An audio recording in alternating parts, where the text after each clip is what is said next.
Speed of Sound Sonic can't really catch up to Saitama, but maybe with this deck, he has a chance.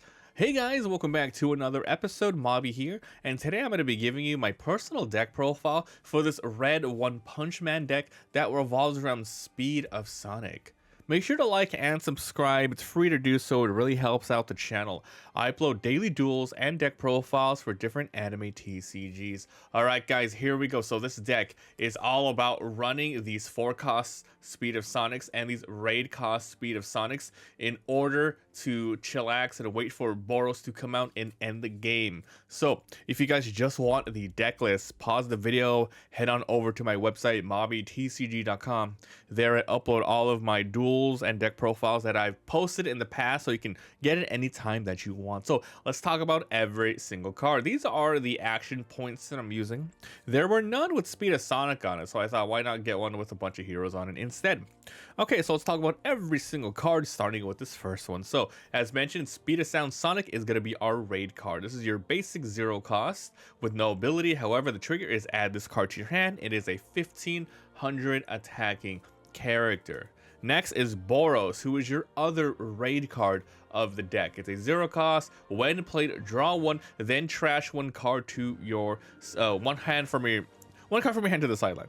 Basically, there are 2 different types of abilities in this deck that you're going to be working around. One is having cards in the sideline and then removing them for abilities, which is this one helps you do.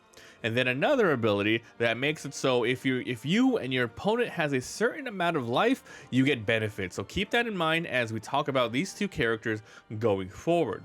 The trigger here is choose 1 character, activate, and 3000 BP. Really like this ability. It's useful in a ton of situations, running 4 of these.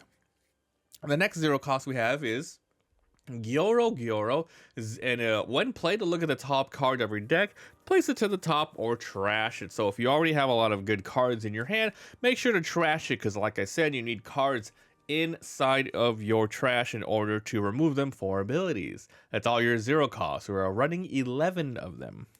Next off, we have Tempest Wind from the Monster Association, which doesn't really matter in the deck, any sort of traits here. When played, bounce 1 character 1 or less back. If you cannot, return this to your hand. The reason why you want to do that is to get an early game 2 cost on the field. Your raid cards are 4, and then there is your 6 cost, which if the life requirement isn't fulfilled, it will cost 6 total, so you're going to need a lot of energy just to make sure you're able to play that. Running 3 of these. Next off, moving over to a 2-cost Speed of Sonic. So when played, you get to draw 1 and trash 1, once again filling up your trash. Activate made once per turn. Place 3 cards from your sideline into the removal area. If you guys don't know what that is, basically Yu-Gi-Oh's graveyard to banish, right?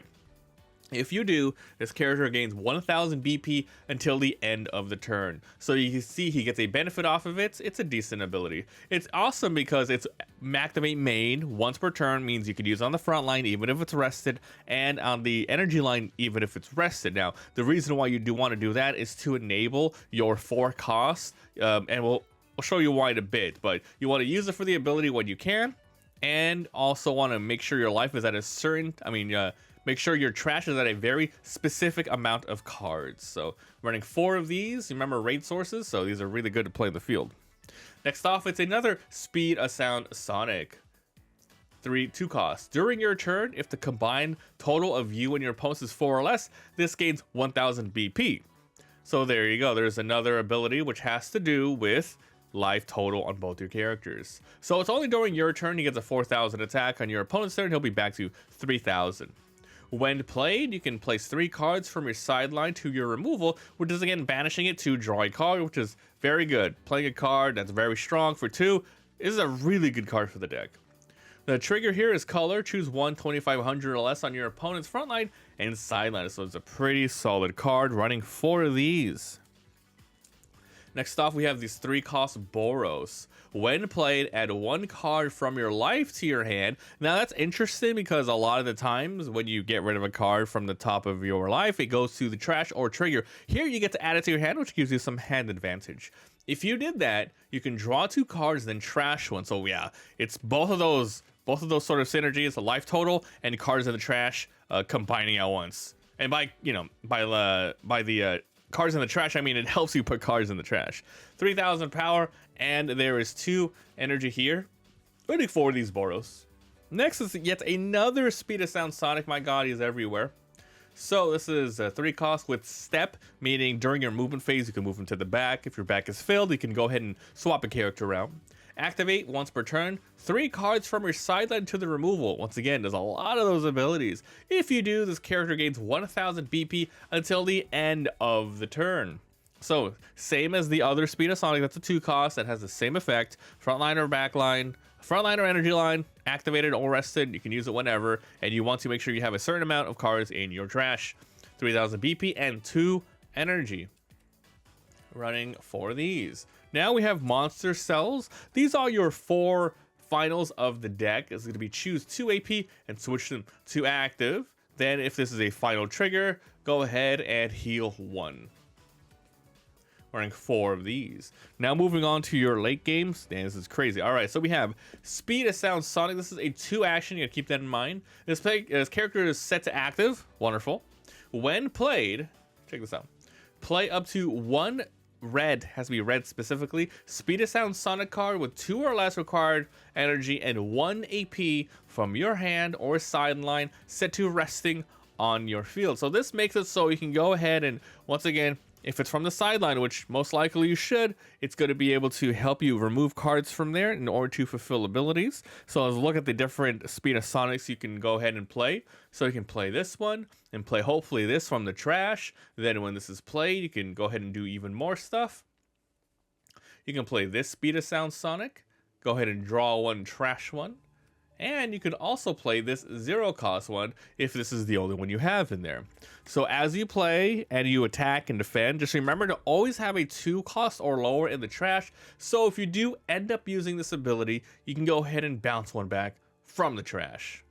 The trigger here is add this card to your hand, and this is a 4,000 attacker. So it's a pretty okay card. You know, it doesn't really affect the board state on your opponent's side, but it helps you swarm a little bit more. So we're running 4 of these. Now moving on to your raid Speed of Sound Sonic. So it only goes on Speed of Sound Sonic. At the end of this character's attack, if you have 3 or less cards in your sideline, which is why I said you want to make sure you can really mess with the stuff in your trash. And there are no characters on your opponent's front line with 6,000 or more BP. So basically Saitama decks kind of counter this for the most part. It makes sense, right? You may swap this character with a Speed of Sound Sonic on your energy line. So the application for this is if you're during your attack phase, you can use this to attack.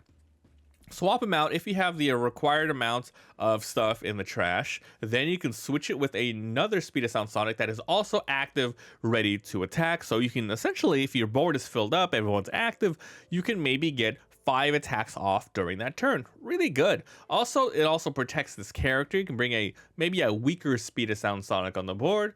Also, yeah, basically that it protects it. You can even, if you want to protect it, but one of your Speed of Sound Sonics in the back line is still rested, you can still do that. Especially with like a step one, you can just go ahead and swap this back out. So when played, you can place 3 cards from your sideline into your removal to draw a card. So this card itself helps you mess with the trash in order to hopefully get the 3 or less. So this is kind of like your win condition. If you can get like 1 or 2 on the board and leave them attacking for at least 1 or 2 turns, you're going to be in really good shape. You're going to have a lot of attacks. And once again, this guy go ahead and he runs to the back and he kind of protects himself. Running 4 of these. Now we have Wind Blade Leg. This is your 4 specials of the deck. Choose 1 character, 3,000 or less, and sideline it. However, if you have Speed of Sound Sonic, it's 5,000 or less. The trigger here is special. Choose 1 character on your opponent's front line and sideline it. Running 4 of these. Now for the final card of the deck, this is a Boros. So basically you have a ton of Speed of Sound Sonics. However, for Boros, you have the 0 cost Boros and you have the 3 cost Boros in order to raid on this. So 8 to 4. So if the combined total of life of you and your opponent is 4 or less, reduce the required cost by 2, making it a 6 down to 4. Most likely, you want to play it ASAP early as possible, which is why you have a lot of cards that are 2 energy. I think you have like 3 cards in the deck that are 2 energy plus, so this will help you even get that on a 6. So, but yeah, you most likely will play it at 4. So, if you are able to raid on this, it's impact 1 with 4,000 power. When played, this character gains 1,000 BP at the end of the turn, so it'll be 5,000 the turn that you play it, no matter what. Next, if the combined total is 4 or less, you may pay 1 more AP to choose 1 character on your opponent's front line and sideline. Now, this is awesome because there's not really a restriction. Your opponent can be 10,000 power, well, as long as it doesn't have the string that says can't be KO'd. But basically, this KOs anything on the board. However, you have to have the 4 or less, so you might want to hold on to this for a while, and you can go in and attack super last, and be the last thing your opponent sees, etc. So that's it, guys. That's the deck Boros for late game destruction and impact. Impact's always good, guys. Impact is always good. Next off, Windblade, 4 costs, Speed of Sound Sonic, which is going to be primarily your win condition is what you want to see. These other ones for filling up the board with more Speed of Sound Sonics being annoying. Your basic 4 finals. This Speed of Sound Sonic, which is your 2 energies, and it helps you move stuff. This is step 1. So this step 1 is going to be really important to comboing with your 4 cost raid one if you can. This is Boros is going to stay in the back line unless you're able to throw the raid out. Then yeah, go ahead and raid on this guy. And the other Speed of Sound Sonic, the 2 cost, can be played by the 4 cost 2 AP. Same one with these ones. Then you have Tempest Wind to help you get even more energy because the Boros is in your deck. Gyoro, really good 0 cost, especially because it has the ability to let you look or trash the top. Boros, draw 1, trash 1. And of course your Speed of Sound Sonic, which is your basic 4s. So that is it, guys. That is the deck. I think so far, out of every single One Punch Man deck that we've covered almost every single one as of this moment. We're just missing the green one that revolves around all the heroes. But basically, I feel like this is the weakest one out of all of them. And yeah, you could always do the thing where you're mixing and matching archetypes, but we like to cover straight archetypes to see how they fare on their own. I think this one is probably one of the weakest ones. But that's not saying much, right? Because all of the other ones are just that good. So that's it, guys. Thanks for watching, and stay tuned for duels featuring this deck. So I'll see you guys next time. Bye.